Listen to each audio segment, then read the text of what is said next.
Welcome back. You're with us on the newsroom, and we're now focusing on the massive rescue operation being mounted by the Indian Armed Forces from Yemen. India is carrying out a huge rescue operation to evacuate Indians who've been caught in the strife-torn nation. The Indian Navy has deployed 3 ships in support of the evacuation operation. In a well-coordinated operation involving multiple agencies, INS Sumitra was the first to undertake evacuation. The ship evacuated 349 Indians from Aden and is currently on passage to Djibouti. 2 Indian Air Force C-17s will also be landing later tonight at the Mumbai airport and at Lochi with rescued Indians.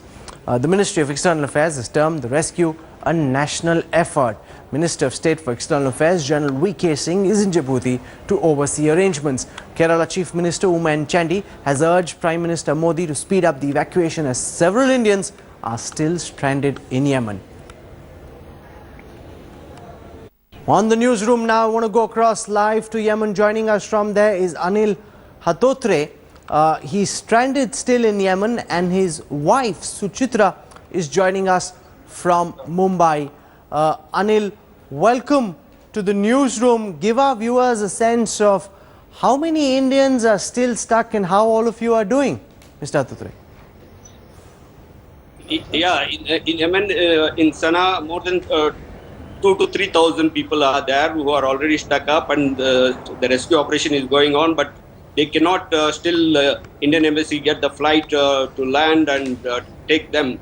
So that is in Sana'a. There is another city called as Taiz, which is 250 kilometers from Sana'a, and since the situation is getting every day from bad to worse, it's aggravating, and we are really stuck up. And we want the Indian Embassy to take really matters seriously, to evacuate all of us, at least to call and tell us what is their evacuation plan. Since we are all worried here, our families are worried, and every day we are getting, we are not sure, it is coming, ship is coming, when it is coming, where it is coming, and when we should be there. Still they say that it's not very sure, and we are stuck up over here, we are still kept hanging, and we really don't know what to tell our family. We always say yes, tomorrow, every day a new tomorrow. But Suchitra, are you at least reassured to some extent by the fact that you've got Indian ships now, Indian naval ships in action? The former Chief of India's Army Staff, General V.K. Singh, is on the ground himself leading these rescue missions. Flights are landing tonight as well. Is that giving you a certain sense of confidence that your husband too will be evacuated soon? Yeah, I hope so. He gets evacuated, and I wish all the Indians to come back safely. We are all waiting for them, and every day there is the things are getting back to worst, and we feel that something should be done, hasten the process so that mostly all Indians can join back their families and be safe over here. Anil, how bad is the situation in Sana'a where you are, and what about your physical safety, given that there has been so much strife in Yemen? People also very concerned about the physical safety of these 2,000 odd people of Indian origin who you say are still stuck in Yemen. Actually, Sana'a is the capital of Yemen, where the situation is very tense. And the first evacuation was done with a diplomat and some few Indians, along with the UN diplomats.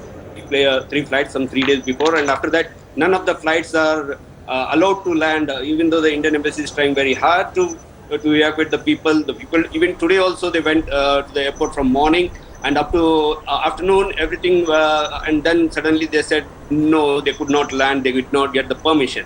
So the state of affairs over there, the embassies, also everybody is in a very chaotic and it's very tense and emotional situation, because we see it's the aerial strikes every city.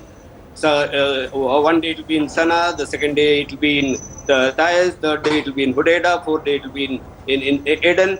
So I think so. Mostly it will be the ship evacuation the safest, and we want the Indian Embassy to take into consideration our Taiz people also, to inform us their evacuation plans with a proper plan, so that with a short notice we can join them. We are all ready over here, and the families are over here. It has more than 300 people with families. All my friends over here, they are just we are all collected here to request our Indian embassy to at least inform us when is the evacuation plan for Sana. Okay, air freight there by air. They are trying to lift up. We heard about the weakness has come to Djibouti or Yemen, and the operation will speed it up. Hope so. Hope so. Okay. Hope so. So The grace Chitra, of- your husband is through live with us at this time. Is there anything you and your family want to tell, not just your husband, but all those who are stuck in Yemen? Yes, sure. I wish all the Indians who are over there to be safe, and I hope they all come over to back to India safely. We are all waiting for them, and every day we are hearing the government doing this and that, but we want concrete results and see that all these things come to a good form. Yeah. Anil, Yes. do you also wish to Once reach again, out I to your request- family, and especially given how stressed everyone is about those who are still stuck in Yemen, your message, not just on your behalf, but also all those who I can see on the side of that Skype frame, all of them looking equally anxious. What's the message you're sending back home? The message which we like to send them home is with the grace of God and with the Indian embassy taking care of us, hopefully very soon we'll be coming over there. Okay, I'm going to leave it over there. Yeah, that's great. Yes, and I hope that next time when we're speaking, the both of you are in the same frame, in the same physical space, and that Anil and everybody else who's still stuck in strife-torn Sana has been brought back. The Indian government saying it's doing what it can to ensure that all these people are brought back at the earliest. The Army and the Navy working very closely. Thank you very much for joining us on the newsroom.